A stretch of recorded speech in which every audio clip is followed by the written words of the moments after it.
The Mahabharata, arguably India's greatest contribution to literature, has surpassed all tests of time. It tells the story of two feuding families, the Pandavas and their cousins, the Kauravas.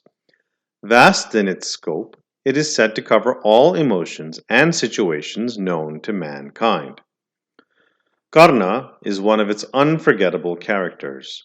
Born to Kunti and the sun god, he is denied his birthright to the throne of Hastinapur when she abandons him twice. Once at birth, and later when she keeps the secret of his birth from the Pandavas, who are his younger brothers. Vrishali of the low Suta or charioteer caste is Karna's wife of choice. This is a lament by Vrishali, who searches the battlefield to gather Karna's corpse. Having been his childhood companion, the mother of his sons, and a wise counselor to Karna, she is now left all alone. She decides to become a Sati by entering Karna's funeral pyre.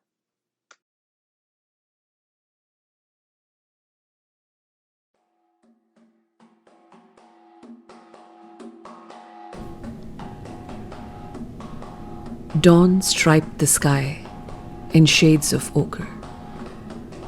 It soon became light enough for us women to start our horrific task of finding the bodies of our beloved ones. Mighty rivers of blood flowed. Heads of combatants stood like rocks in its way. The Battle of Kurukshetra had spared no man, young or old.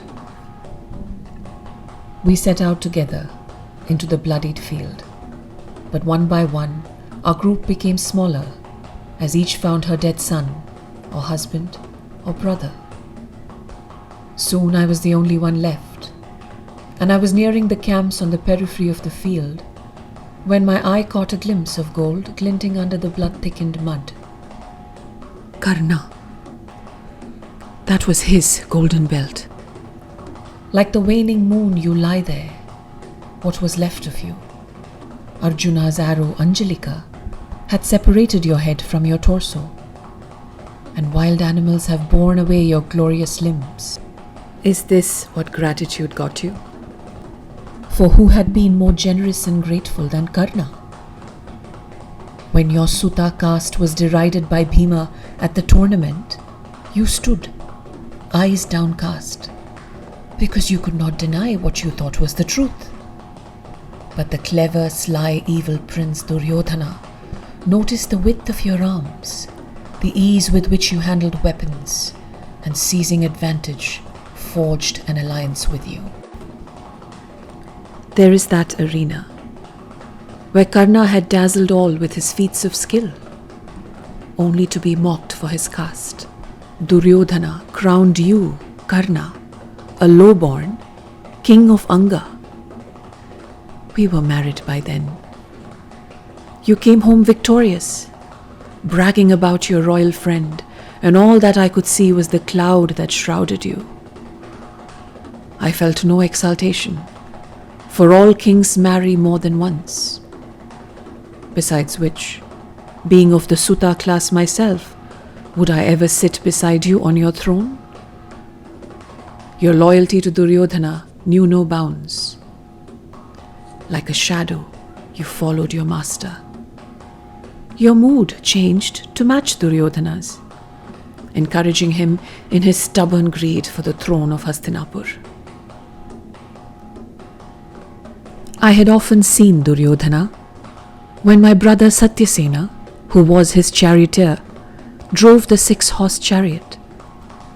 I had reason enough to hate him when he asked you to marry the royal Supriya.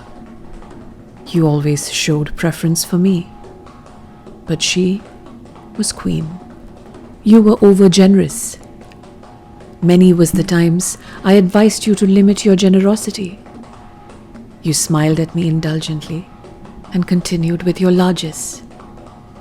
When you handed over to the poor Brahmin your kavacha and kundala, cutting them off your body where they merged with your skin, I called you arrogant.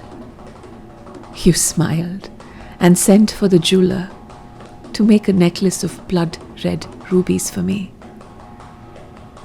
I didn't allow that necklace to touch my skin. The color of the rubies shone like blood on your skin, where earlier your kavacha was. I was your second wife. Misfortune was the first. She was a jealous lover who dogged your steps, smiling when your preceptor Parashurama cursed you for not being a Brahmana. She laughed aloud when the second curse uttered by another Brahmana drove your chariot wheel into the thick mud of the battlefield.